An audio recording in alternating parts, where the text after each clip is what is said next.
Today I want to talk to you about teamwork law number 3. It's the law of the niche.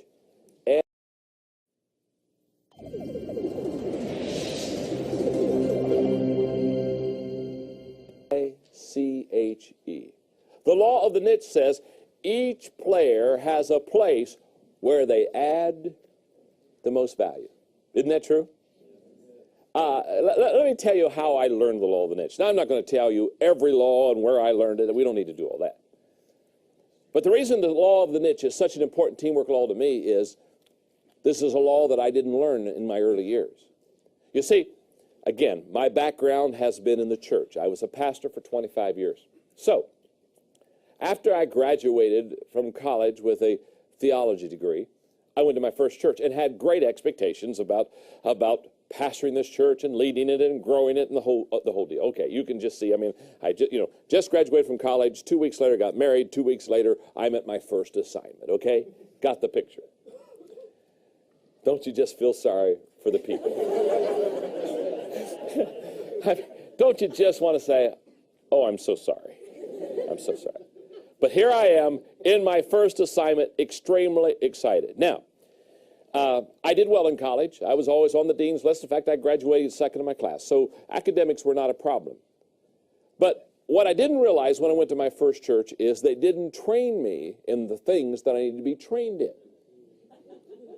Sound familiar? Why would they want to, in college, teach me something that was helpful, practical, and life-changing? I'm kidding. There are many wonderful schools and institutions that do a great job, but I was not trained for my gifts. I was not trained for my strengths. I was not trained for my niche. In fact, the two things that I was trained best in was what I was worst in. I was trained in counseling, and I was trained to administrate. Now, anybody that knows me well just wants to burst out laughing, because anybody that knows me well knows that I'm not good at counseling, and I'm not good at administration. You know, if you administrate, you ought to do details, and I'm not good at details. I forget things like my name. In fact, the other day, now that my wife Margaret and I are in our 50s, she's in her young 50s.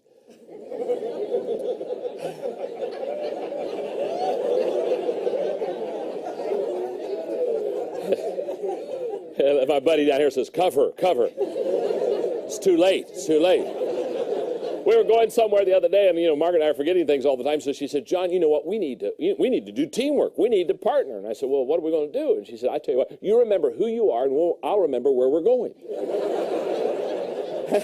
Now that's how you do teamwork, and it's really helping. It really we miss it sometimes, but we're doing a lot better. Okay. So here I go. I go to my first church, my first assignment, and I know how to. I've been trained in counseling. I've been trained in administration. So what do? I do what I've been trained in. I do counseling. Now, do you understand that if you do something that you're weak in, do you realize it takes energy from you? If you do something and after you're done, you're emotionally drained, it's because you probably aren't doing something that you're good at. So I spend all day counseling those who would come to a 22-year-old, you know what I mean. So I spend all day counseling teenagers. Anyway, I spend all day counseling, or I spend all day administrating. Now, I'm not good at counseling, I'm not good at administrating. Now, if I'm not good at counseling, I'm not good at administration, the church probably is not going to do real well. Now I'm frustrated. Why am I frustrated? Because I'm saying I'm working hard, I'm diligent, I'm faithful, I have a good motives, but things aren't working well. Well, it's very simple. I'm not in my niche. I'm not doing what I do well. Now, that's been years ago. It took me about 3 years to work through the process that I shouldn't be doing what I don't do well. Let me tell you this. We all have weaknesses. How many of you have at least weakness? One weakness. One weakness. Okay, good. How many of you are sitting beside a person who would say they have more than one weakness? We all have weaknesses. I have them, you do. Okay. Let me tell you this. When it comes to teamwork, when it comes to your own personal success, you are not going to succeed if you just work on your weaknesses. In other words, if I'm from a 1 to a 10, I'm a 3 at counseling, and I work real hard, the good news is maybe I can get up to a 5. But I'll never get to a 10 because I'm weak in that area. Are you with me? So the problem is, so many times, we spend too much time on our weaknesses, not enough time on our strengths. That's another day, another topic. But what I want you to know in finding the niche is it took me about 3 years to understand this law. And I began to ask myself, why don't I like pastoring? Why, I like people. I want to help people. Why don't I like this? Well, what I didn't like is I didn't like counseling. I didn't like administration. And it was a wonderful day when I realized I shouldn't counsel. In fact, I remember the day I received total freedom from it, and I stood up in the pulpit and I said, I'm not a good counselor. Now, first of all, that wasn't a revelation to the people. They're looking at each other and saying, thank God he figured that one out. In fact, I said, I'm such a poor counselor, if I need counseling, I wouldn't go to myself. And it was a wonderful day when I looked at my congregation and said, I'm not a good administrator. I'm not good at details. This is not where my strength is. You see, the law of the niche says that if you and I are going to be successful, we have to find our area of strength. And in your notes, the sign of a successful person is that person has found the right place for themselves. You see, you become successful when you find the right place for yourself. The sign of a successful leader is a person that these are people that have found the right place for others. And when you find the right place for others, when you can match their strengths with a part of your job and your business, you'll become successful. One of my favorite people, a wonderful friend, wonderful author, I love reading everything he does, is Chuck Swindoll. And I have in your notes, from Growing Strong in the Seasons of Life, a classic example of what I'm talking about. Once upon a time, the animals decided that they should do something meaningful to meet the problems of the new world, so they organized a school. They adopted an activity curriculum of running, climbing, swimming, and flying, and to make it easier to administer, all the animals took all the subjects. The duck was excellent in swimming. In fact, he was better than his instructor was. However, he made only passing grades in flying and was very poor in running. Since he was so slow in running, he had to drop swimming and stay after school to practice running. This caused his webbed feet to be badly worn, so he became only average in swimming, but average was quite acceptable, therefore nobody worried about it except the duck. The rabbit started at the top of his class in running, but developed a nervous twitch in his leg muscles because he had so much makeup work to do in swimming. And the squirrel was excellent in climbing, but he encountered constant frustration in flying class because his teacher made him start from the ground up instead of the treetop down. He developed Charlie horses from overextension, so he only got a C in climbing and a D in running. The eagle was a problem child. He was severely disciplined for being a nonconformist. In climbing classes, he beat all the others to the top, but insisted on using his own way of getting there. What's the moral of this story? What Chuck is really trying to say is this: everybody is a 10 somewhere. And the job of the leader, as he or she brings the team together, is to find out where your people are a 10 and put them in the area of their strength, not their weakness. Classic example. When I played basketball in high school, we had a wonderful coach who was very wise. And the first day of basketball practice, Coach Neff would bring us together, and he would say, now, many of you probably would like to play a position that you're not fitted for. So he said, what we're going to do the very first day is I'm going to put you in a position that you're not gifted in and let you see what happens when you play it. I can remember one year, especially because in physical education, I had played on an intramural team, and I got to play center, and I thought I was a good center. Now, there's a problem. A 6-foot center is not a good center. And I remember telling the coach, I'd like to play center. Now, so instead of playing the guard position that I normally would play on the team, I remember him putting me at the center position against a guy by the name of Doug, who was 6'7".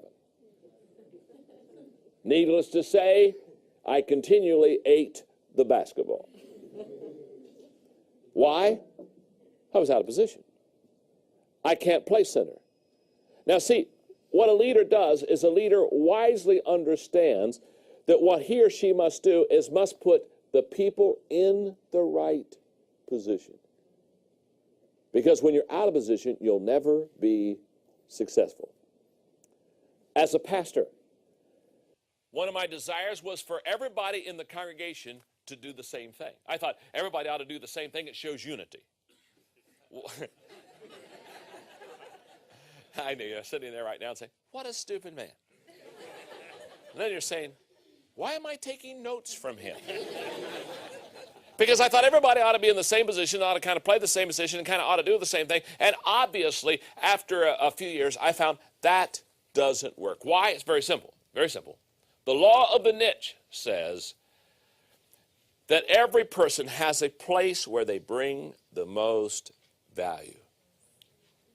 And what a leader does is a leader understands that. And that's why I love this teamwork thought that says, you are most valuable where you add the most value. So, what do I do as a leader? As a leader, again, I walk among the team. And as I walk among the team, I begin to relate to them, I begin to connect with them, and I'm always asking myself the question, what is their strength? What's your name? Doug. Doug, okay. What's your name? Richard. Richard. What's your name? David. David. Yule. Yule. Now, so as a leader, I'm saying, okay, what is Yule's strength? What's Doug's strength? What's Richard's strength? Now, here's what I do. Here's what I do. A leader of a team is like a quarterback. The quarterback doesn't run the ball every time. In fact, the quarterback seldom calls his own signal. When we get in the huddle, I assess where we are on the field, how much distance we have to go, and then I look at my team and I say, which one of these players has the best opportunity to advance the ball for a first down or for hopefully even maybe sometime a touchdown? And if I come to the conclusion that it's Yule that has the best opportunity to get us where we need to go, then I call his number and I hand the ball off to Yule. The rest of us, we block, we do everything we can to help Yule be successful. If I think it's Doug, I hand the ball off to Doug. Very simply, what I need to do is I need to know the niche of all my players. Now I've got a question to ask you. In fact, I have a couple questions. Question number one, if you're a team leader, the question I have to ask you is, do you know the strengths of all your people? Do you know their niche? Do you know where they are a 10? Because the success of your team will be based upon your ability to put the 10s in the right place. But I have another question. This is for the teammates, the team players. The question is, as you play on the team, do you know the strength of the person beside you? Do you know what they do well? Because what I have found is that if you know the strength of the person beside you, if you know what they do well, you begin to develop an appreciation for that teammate and for that team player. Does that make sense? So here's the way it works. The leader must know where a player adds the most value. And the reason that's important is for decision making. Until, as a leader, I know the place where a person adds the most value, I won't be able to make good decisions on where to put them. The player must know where he or she adds the most value because it will help them in understanding.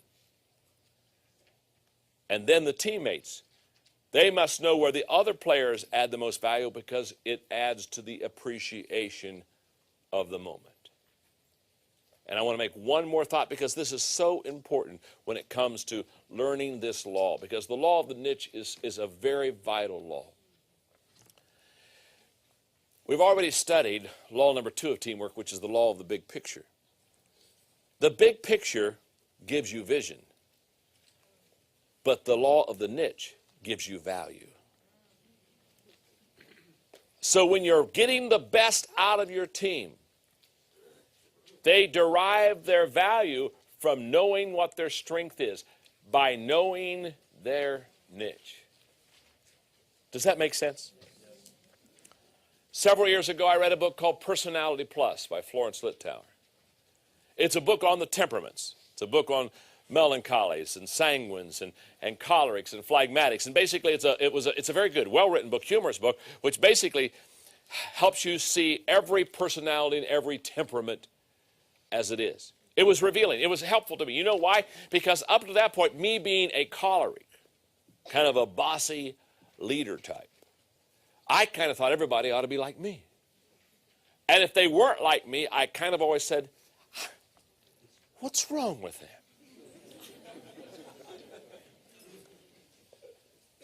But I can still remember in Southern California on the beach right by the Hotel Del in Coronado, Margaret and I laying on the sand, and she read that book to me one day, Personality Plus. And all of a sudden I realized that people are not right and wrong many times, they're just different. And you become a successful team and you become a successful leader when you value those differences, when you appreciate those differences, when you complement those differences.